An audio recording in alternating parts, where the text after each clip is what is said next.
The Michael MP telling residents on Acklins and Crooked Island that government alone cannot rebuild their hurricane-ravaged communities. And police investigating an early morning brawl over in Inagua. Those stories and more coming up in the Bahamas Tonight, the Weekend Edition. Now in HD.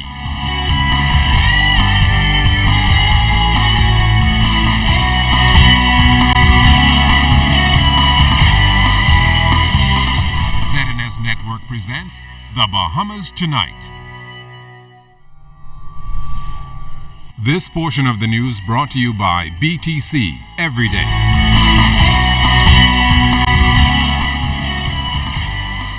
Good Saturday evening, all. I'm C.S. Scatterly, and welcome to the Bahamas Tonight, the Weekend Edition.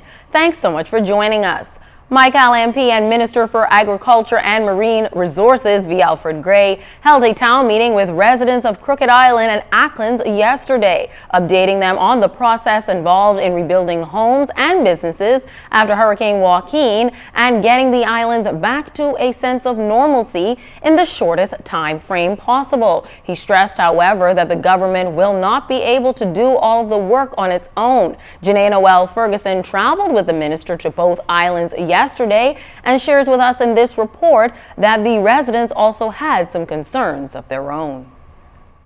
The rebuilding efforts for islands impacted by Hurricane Joaquin will officially begin on Monday, November 2nd. With boatloads of building material on its way to Crooked Island and Acklins within days, Area MP V. Alfred Gray told residents Friday that the reconstruction will be done in phases, beginning with those who are most vulnerable. They include senior citizens, single parents, and the disabled. And so if you have a house that was owned and occupied by you during the storm and you lost it, the government intends to replace it for you. Now, some people had 5 bedrooms. I am not sure the extent to which the government is going to give 5-bedroom and 6-bedroom houses. But if the government has to replace an accommodation for you, I think it will go up to about 3 bedrooms. But if you want 4 or 5, it means you may have to add those other 2 bedrooms. And so I only want to say that because some people will expect the government to give them 6 bedrooms if they had 6. Now, government buildings will also be repaired in the first phase, but what about businesses adversely impacted by the storm? Gray explains how they will receive relief. If you have a business or rental premises, the government intends to assist you through the businesses community in Nassau and the Chamber of Commerce so that you will be back on your feet again. But the government is not going to be fully responsible to restore rental premises or businesses. And while that type of assistance is for the short and medium term, residents express their views on issues that they now face as a result of the storm. We don't have any shop here. There's no stores open here. We have no fresh vegetable or anything. We've been eating out of the can. So I'm asking you to ask the minister or the government to supply us with a mailboat service for every week, okay, at least for 3 or 4 months until some of the stores could get up and running. The tank that received rainwater, but now it's finished. So where do we get water from in terms of to bathe and to cook with? The Defense Force community house that we put there 2 weeks ago, they make 10,000 gallons of water a day. All you need to do is go for it. Mr. Gray, that is not always available because persons like myself don't have transportation. Gray told residents that he will do his best to address all of the concerns from residents, but will not be directly involved in the distribution of supplies. Now, those in need of assistance from the government are asked to register with the island administrator on the impacted islands. We'll have more details from Acklins and Crooked Island in a later report. Janae Noel Ferguson, ZNS Network News. Thanks, Janaea. Well, we heard Minister Gray telling residents in Acklands and Crooked Island that they would have first preference in rebuilding job contracts when they're issued. Director of NEMA, Captain Stephen Russell, echoed that position while speaking to our news team yesterday. We're calling up workers in the islands. And our first preference always to look for those skilled persons in the islands. Well, it's more cost effective to engage persons in the islands versus importing persons into the islands. And through employing those persons in the islands, we try to stimulate the economy to get things back up and running as quickly as possible. Captain Russell went on to add that there has been quite a bit of interest for those jobs by people living here in the capital. A number of persons from New Providence are volunteering and coming forward to go, but we're going to try and seek full employment in the islands. All those who are able to and are willing to work with the repair programs, we're going to call on them first of all. And if we need outside assistance, we will eventually get persons into the islands. Remember, many of the islands are being impacted to the extent where living accommodations are at the minimum at this time. So we're trying to get some trailer homes into some areas to accommodate workers if necessary, if we need to employ outside workers into the islands. Now on to news from the crime beat. The body of a man was found in this Seabreeze Canal this afternoon around 2. An official statement from the Royal Bahamas Defense Force noted that their divers found a body in a submerged vehicle. Marines were conducting a search of the area for a stolen vessel since October 26, when they came across a car bumper with its license plate attached near the canal. Now the 5-day search came to a halt when divers discovered a body in a submerged vehicle. Police were notified and confirmed that the bumper was from a vehicle that belonged to a person who was reported missing. Chief Superintendent of the Central Detective Unit, Paul Roll. We retrieved a vehicle from the canal that upon examination we found some what we believe to be human remains on the inside.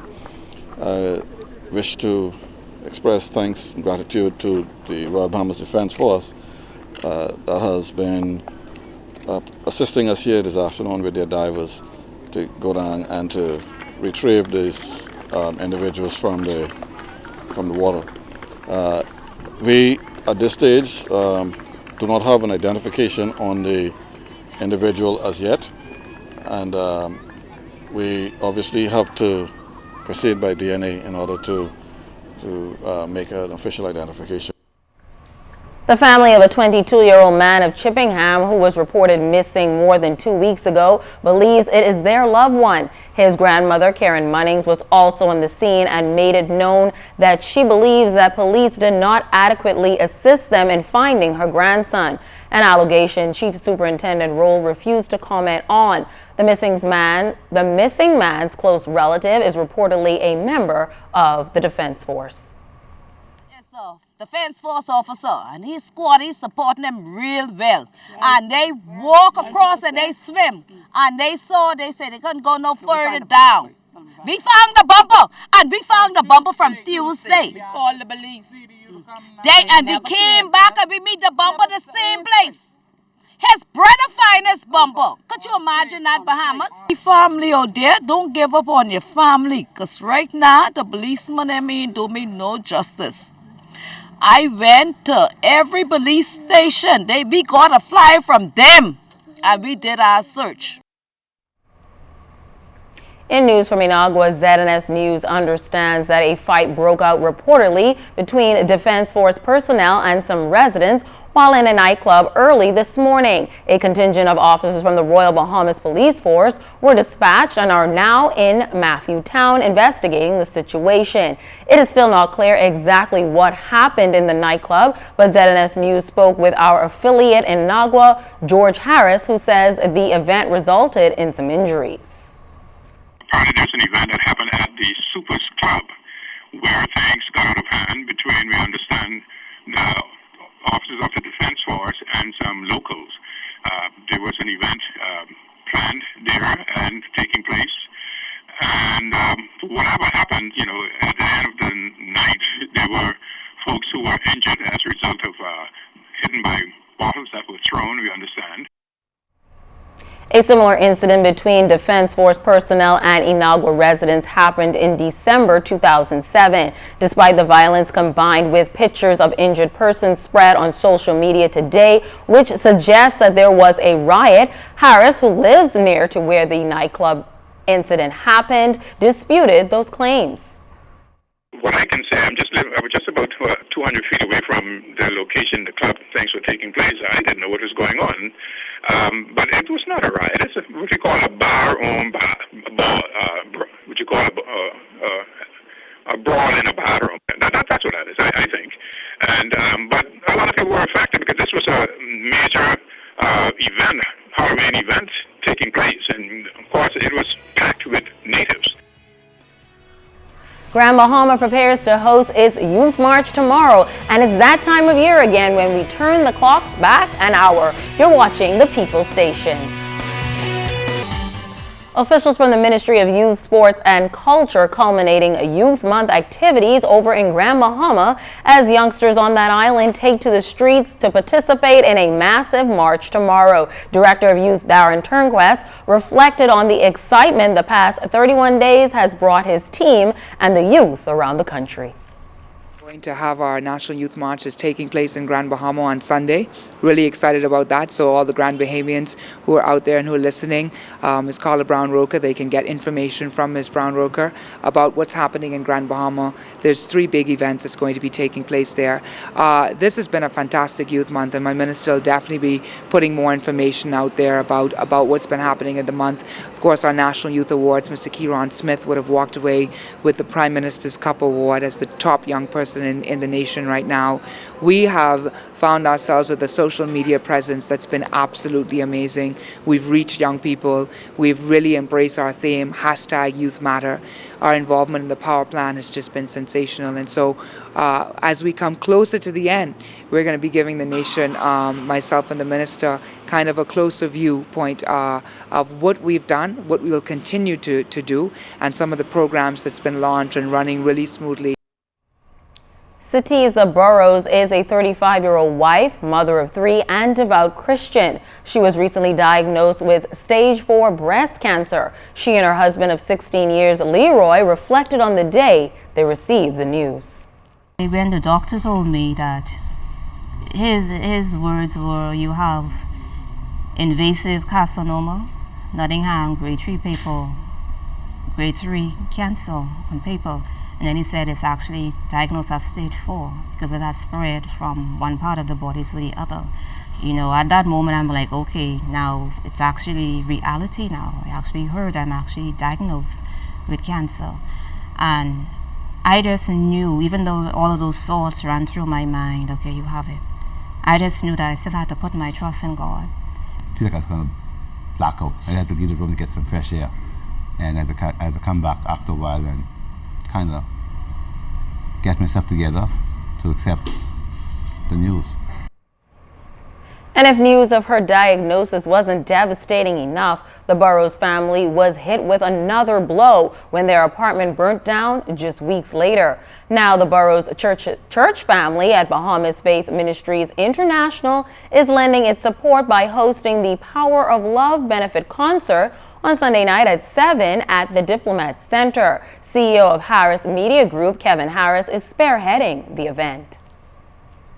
We've got some great artists that are on board, people like Christian Massive, Shabak, DJ Consular. We also have Shanika Thurston, Emily Williams, Mr. J, and Solo, VMAC, and so many others, including Sammy Starr, that are going to be joining us. And there are a number of new artists as well, like the Bain brothers, the Adley brothers, as well as Leon Hepburn, and artists that are really coming up. Everybody just wanted to play a part. Be sure to check that out and lend your support to the Burrows family. Well, it's that time of year again when we change the times on our clocks at 2 a.m. Sunday, clocks should be turned back 1 hour, transitioning from daylight saving time to Eastern Standard Time. Remember the old adage, spring forward, fall back.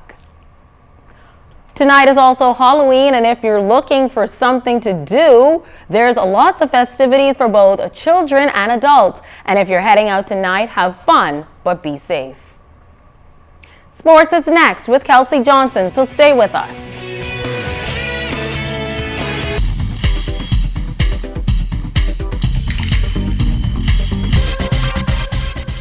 This is ZNS Total Sports, brought to you by Fourth Terrace Diagnostic Center.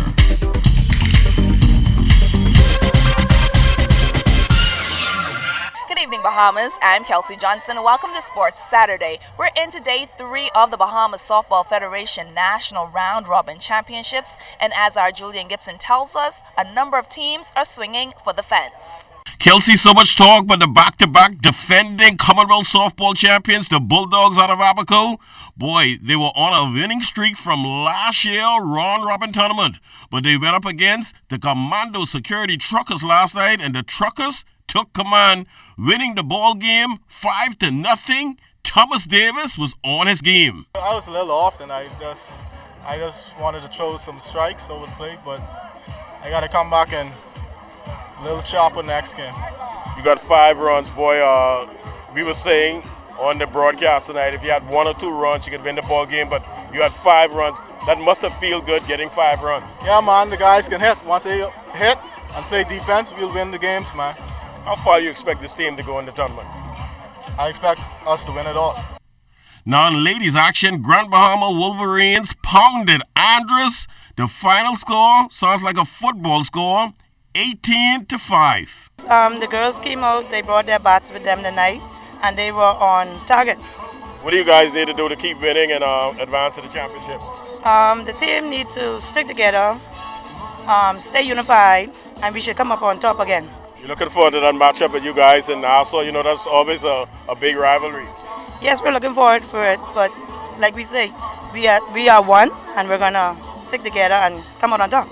Also in ladies action, the Diamond Grocery Dolls from Abaco, they went up against the T-Zara Stitches from Spanish Wells, and folks, Spanish Wells are now on a roll. A 2-game winning streak. They hammered the Dolls 15-5. We're trying our best. We're trying to keep our eyes on it. The lot is coming in a little bit slow, so we're a little bit choppy and not contacting it too much, but we'll get it. Right now, 2-0. Can you guys keep winning and keep winning? Hopefully so. We sure hope so. Kelsey, the Bahamas Softball Federation Round Robin Tournament should be an exciting one this year. Reporting for ZNS Total Sports, I am Julian Gibson. Good news for softball players. President Ted Miller announced last night during the opening ceremony for the Bahamas Softball Federation National Round Robin Championships that the Bahamas is now under a new umbrella. This is a huge move for softball around the world, especially for young ladies, because softball in the Olympics is only for ladies. And that's going to allow for young ladies to get scholarships in high schools or colleges away, because everybody's going to want to build their team so that they could make the Olympic quota. We are now officially operating under a new banner, a new governing body, which is the World Baseball Softball Confederation, and we are under the softball division. If you look outfield, you might see a new flag out there. That's the first time that flag has been flown in the Bahamas, because we are now officially under the World Baseball Softball Confederation, and we are the softball division, and this division is headed by Dale McMahon. Now that the Popeyes Bahamas Bowl has been nominated for an ESPN award last year, Minister Obi Wilchcombe believes that this year's hosting is going to be bigger and better. We're excited about it because it's going to add to all that we're doing in the month of December. We're going to begin the month with Tiger Woods and the Heroes Championship. That's going to be major for the Bahamas, and of course the focus on Popeye. What it's going to do is help us to sell the Bahamas even more. We're a place for relaxation, first for Christmas time. And don't forget that Popeye last year made it to one of the final rounds of the ESPN Awards. So we're very excited about it. We believe that it's going to attract a significant amount of people. We're going to have our hotels filled, and they're going to get a chance to enjoy Christmas in the Bahamas. Toriano Johnson is taking a little break from the ring, but he knows he has to hit the punching bags hard in order to win this world title. The fight is over, and now I can sit back and relax. But of course, you know, it's never a relaxed moment. We are looking forward for another big one, and hopefully it's this coming February, in the very month of my birth.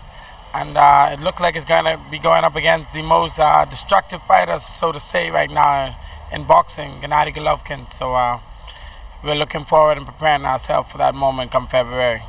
Boxing is a lifestyle. It's not a sport for me. So it is how I live, and this is what I do. You know, I fight, you know, to make my country proud. I fight to provide for my family, but ultimately, I do what I was born to do, and that's to be a world champion. Thanks to the Almighty God. You know, through every victory, of course, you got to have the trials and tribulation, and yes, I succumbed to a few bruises. If you could see or notice on the camera a bit, I'm not too proud to show, but yes, I've gotten a bit, but hey, it comes with the territory of boxing. But you know, I'm healed, I'm well, and I'm ready to get back into the ring again. That's a wrap for sports. We're here at the Bankers Field. Once again, I'm Kelsey Johnson. Stay tuned to check on weather's next.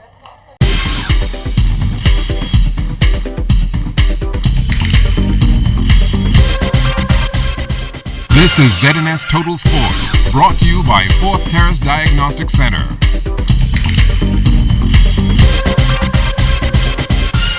It's time now for a check on tonight's weather forecast. Meteorologist Greg Thompson now joins us with the latest. Good evening, Greg. Yeah, good evening, Siaskin. Good evening, everybody. Nice day around the islands. Lots of sunshine as we are dominated by high pressure. That allowed our temperatures to get up into the upper 80s. 82 is our current temperature outside the studios with a very light wind, east-northeast at 3 knots. Your relative humidity at 70%. Barometric pressure 30.01 inches, and it is steady. Otherwise, around the islands, temperatures are all in the upper 70s to near 80. 78 in Grand Bahama and the Abacos, and in Bimini, 79 across in the Berry Islands, to pick up 80 in the Abacos. Over in Eleuthera, Cat Island, 80 there as well. Also in our Ragged Island, 79 in Exuma, Long Island, and San Salvador. More 80s popping up in the deep south. Acklands and Crooked Island, Inagua, Meguana. Neighbors to the southeast, Tricks and Caicos Islands, you guys currently at 81. Beautiful, just across the entire chain of islands. We have a very weak front to the east of the islands. Some clouds associated with that. Another front starting to drift across the northwest Bahamas, but very dry in terms of any precipitation or any moisture associated with that. High in the mid to upper levels as well as near the surface out of the Atlantic extending across us, and that's actually going to keep us pretty nice for the next couple of days. So very dry, beautiful conditions expected on the outdoors. In the tropics, we are winding down with the Atlantic hurricane season. We have just about a month left. We do have one tropical wave out there in the far Atlantic, a couple of showers associated with that. But all in all, the rest of the tropics remaining quiet, and that's how we like things to be. Low pressure system across Texas area will actually drag across the southeastern United States with a trailing front, but the high pressure sitting out there in the Atlantic will keep this at bay. This frontal boundary, which should get into our area sometime late into Tuesday, early Wednesday, and bring us maybe a sprinkle or two, but high pressure will dominate our weather once again once that front moves through our area. Boating conditions on the waters tonight for you. East to southeast winds 10 to 15 knots. Those winds will fall light and variable across the northwest and central islands. Seas running 2 to 4 feet over the ocean. Your high tide will take place at 11:54 tonight. Low tide at 5:01 in the morning. Sunset at 6:30 and your sunrise at 6:17 tomorrow morning. Of course, tonight, nice night. Good time to get out in the outdoors. Just a stray sprinkle or two possible. 73 for your low. Tomorrow we're looking at another carbon copy of today. Sunny and pleasant, passing shower out there, most of those across the open Atlantic. High temperature getting up near the upper 80s. And of course, tonight before you go to bed, we are going to turn our clocks back. We go back to standard time. So 2 a.m. in the morning. Good advice to turn your clocks back. Tonight you do get an hour of sleep, so it's going to be a very long night. And of course, those evenings will fall pretty quickly. For your 7-day forecast, not much expected. Actually, a 5-day forecast. Temperatures will stay pretty much comfortable. We're starting to see those temperatures starting to creep down into the mid to upper 80s, and those overnight low temperatures, very cool 70s. Okay, so we've got to break out the sweaters and scarves. And not quite there yet, but yeah. You're getting there. Okay. All right, thanks so much, Greg. Well, that will end the Bahamas Tonight, the weekend edition. Thanks so much for joining us on behalf of all of us here. Join us tomorrow, same time, same place on the network, where only the sun covers the Bahamas better. Until next time, I'm Sias Scotterly, wishing you all a super Saturday evening.